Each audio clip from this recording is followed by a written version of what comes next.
let's go back to like what you've done professionally and who you are and what both of you have done, because you both have had incredible careers as professional bodybuilders.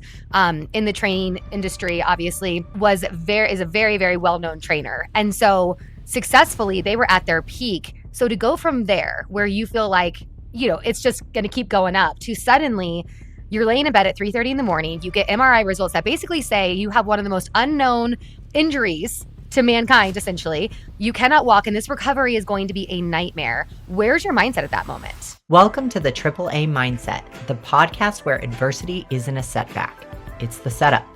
If life has challenged you and stepped on your confidence and forced you to pivot, you're in the right place. Here, we train the mind to face obstacles head on and turn them into fuel for growth, resilience, and success. Where's your mindset at that moment? I just started, like I said, I literally just started crying because it all set in of like, your life just completely changed. Mm-hmm. And you have one of the hardest recoveries that anyone's ever experienced ahead of you. And that relentless mindset where I was like, nothing's going to break me. I'm going to get through this, and I don't give a shit what I gotta do. I'm going to make it happen for my family. Yep. And I'm going to ask you a question. I don't think you were even prepared for this, but you said to me that there was a moment that you had not prayed in years. And it was the first time that like you had prayed and just, and you share what you said. I mean, that was a pretty wild moment for me. You know, I was just at such a low, and like, I just needed a higher power to reach up to. And I sat in bed once I read those MRIs, and I prayed to God. And it sounds wild, but I had the craziest out of body experience I've ever experienced. I like completely like felt numb, and like I felt like I was like being lifted up and like elevating. It like changed me. Like, I was like, that is God showing me that he's going to give me the strength to get through this. Absolutely. Like a blanket of calm. That's the Holy Spirit. It was like the calm before the storm, where it was like, God was like, I got you. You got to trust me. You're going to get through this. Yep, absolutely. And you have. Yeah. Yeah. Really, honestly, too, like, okay, so just logistically, we're thinking, okay, now at this point, we got to get surgery. We got to find a surgeon who's going to fit our insurance. Our friend Wilson, the ortho resident, hooked us up with a fantastic surgeon, Dr. Swinehart, who did Adam's surgery a week later. And, now our whole world is changing. We hadn't seen our kids for, over 15 days. We're in this new setting where, dad's not the guy that's going to be chasing after you anymore. And then it dawned on me too, like how much I needed to step up. We had to completely redo our home. Mm-hmm. We had to put a wheelchair ramp in our house. We had to have all the devices, like obviously wheelchair with leg extenders, special raised toilet seats, shower chairs, how to get Adam in and out of the car. And then it was like, okay, now it's me parenting pretty much on my own, taking care of him around the clock. It was like the hardest thing we had to get to is all of his appointments. I had to rearrange my schedules with my clients. And it was just this reality of like what our life was going to become for the next several months was like kind of sinking in. And it was like, especially for Adam too, I mean, being the primary breadwinner of our family, he's like, I can't work because my job is on my feet training clients. Yeah. And that has come to a screeching halt. And so that was by far the hardest part for me. I mean, obviously physically not being able to walk and move your legs and do anything sucks, but I see my self-worth through my work. Mm-hmm. And I am a very proud person because I make really good money doing what I do. And that makes me proud. And that's my job, is the protector and provider of my family. And both of those things were now out the window. I could not protect because I physically was in a bed and unable to move. And then I couldn't provide because I couldn't work. And we work for ourselves. So we don't have that luxury of being on a W-2 where you get hurt, you have disability insurance, and you still get paid. Obviously, after we got hurt, we're like, damn, probably should have done that. But like, who the hell thinks they're actually going to have something like this happen to them in their life? Yeah. You'll hear, oh, why did you have insurance? Well, no shit. Easy to say that now. right? But who wants to pay for that shit when you're totally healthy? Not many people are Right. doing that. Let's be real. Well, and you Just never 'cause we were expect naive, I guess. well, and you never Yeah. expect something like this to Right. happen. I mean, how often? I mean, what's the likelihood of someone having a catastrophic injury? Yeah. It's not that common. But So I this want is- to ask you both a question, Sure. and it's the same question, but I think you both are going to have different answers. Yep. Obviously, this happens, and the injury's here, right? You know that your lives are totally different.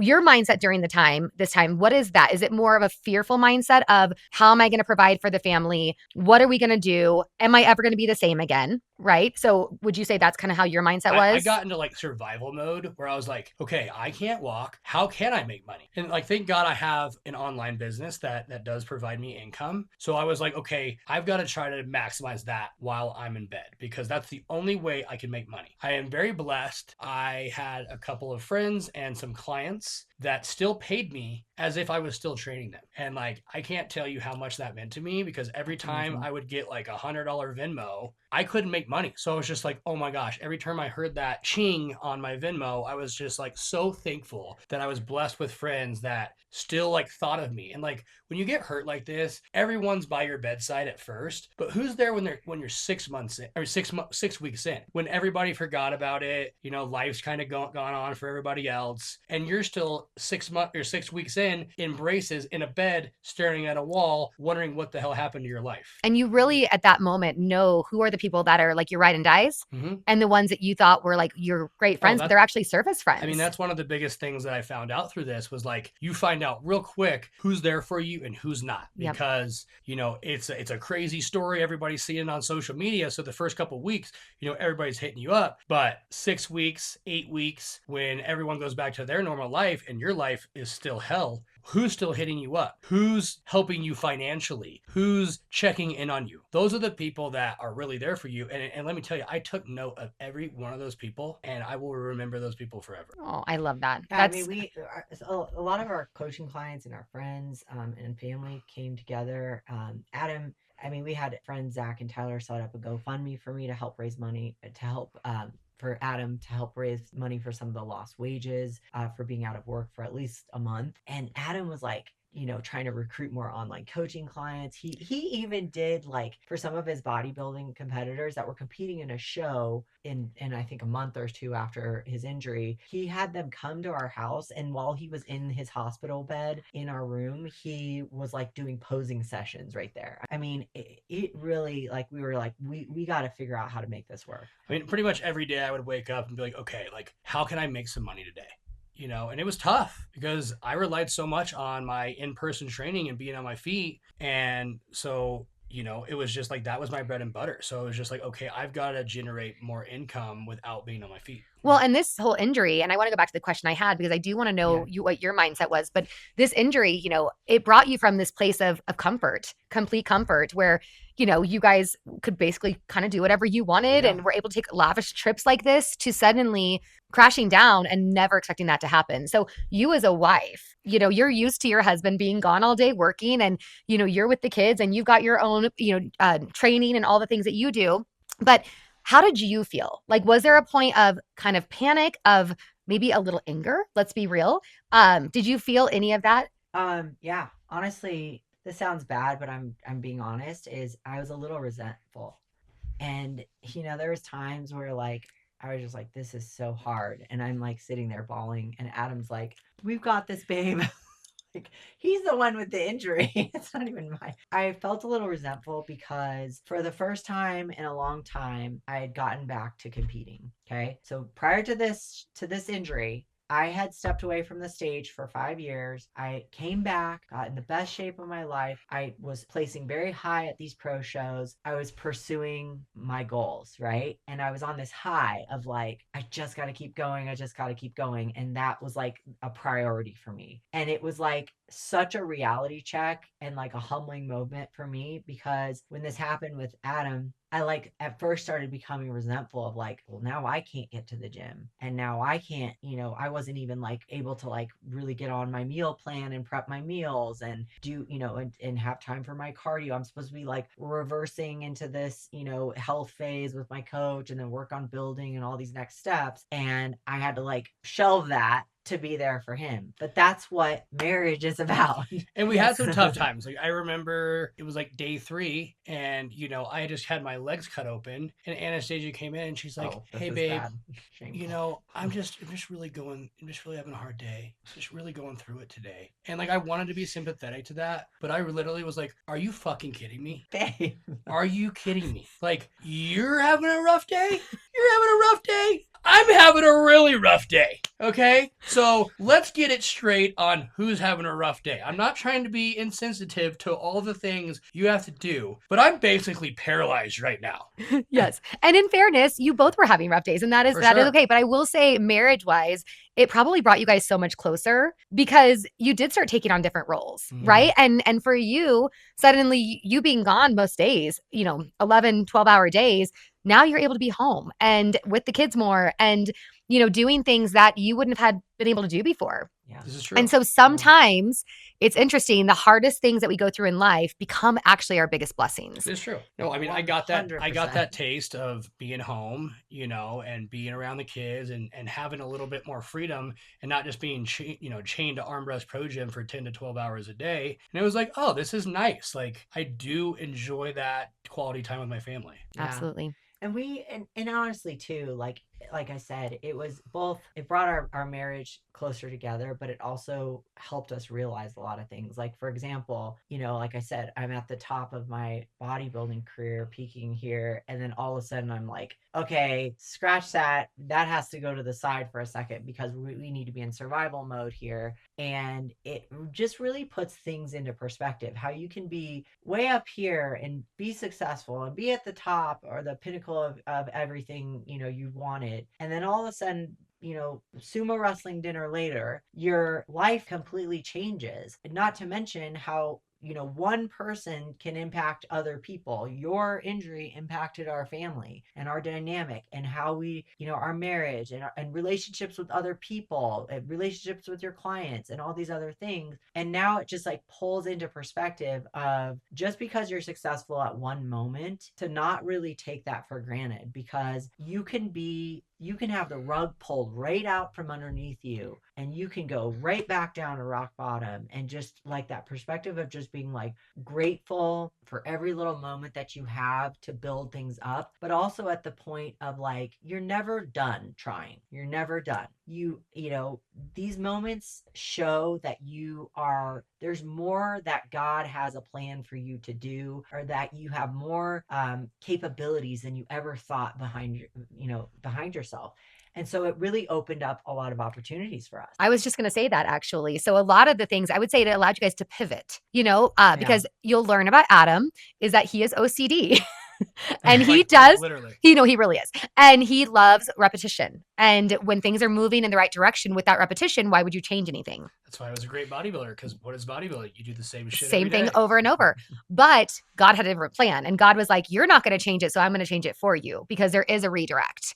This is very true. One of the things I also experienced during this time was when you're in my position and you're in bed, you feel like a burden. Mm-hmm. You feel like I couldn't do anything to help Anastasia. She had, if I had to go pee, she had to come take my legs off the bed. I drop something on the ground. I can't pick it up. Hey babe, I dropped my phone. Can you come get it for me? I mean, it was like I felt like I was constantly annoying her. You know what I mean? And you probably were annoying her some.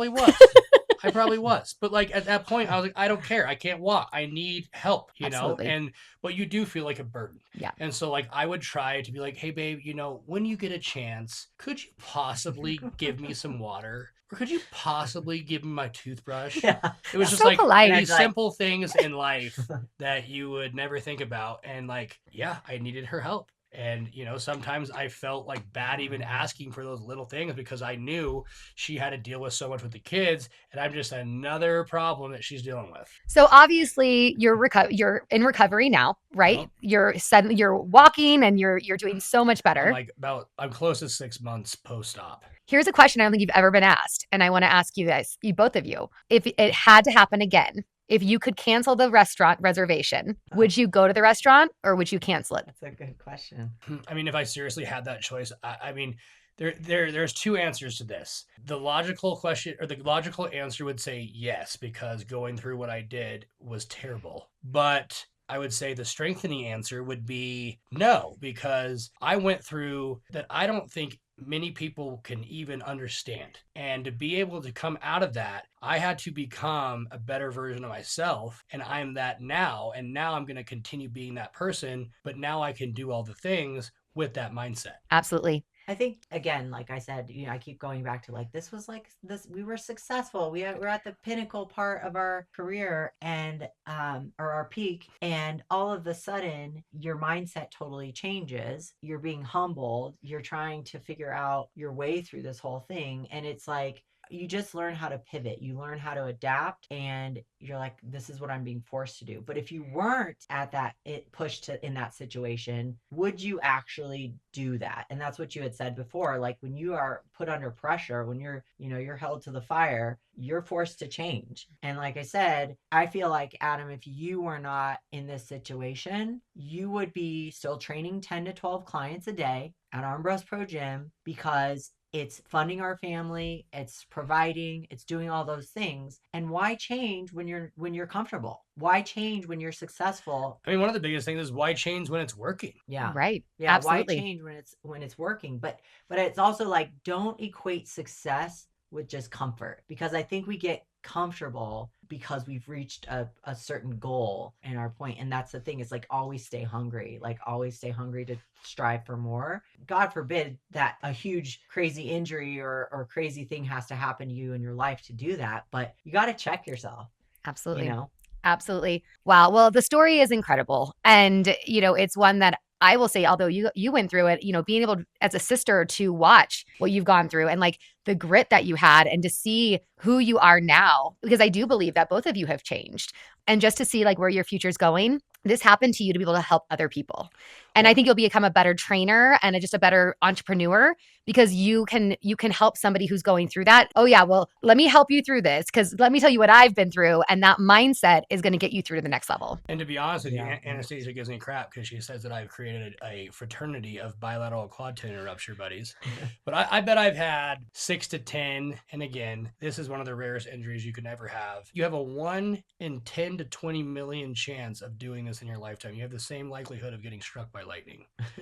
So there's not many of us out there. But what the cool thing has been is I was blessed with a couple guys that had done this, and they reached out to me when I was going through hell, and it really helped me. Like there's a guy named Paul O'Need. He reached out to me. This guy doesn't even know who I am, and he blew out both of his quads about a year before me. This guy wrote an ebook on how to get through a bilateral quad tendon rupture. And so I used that as a resource to help me get through this. And like, I'd reach out to him. He'd kind of give me support through this. And then I had my buddy Cam.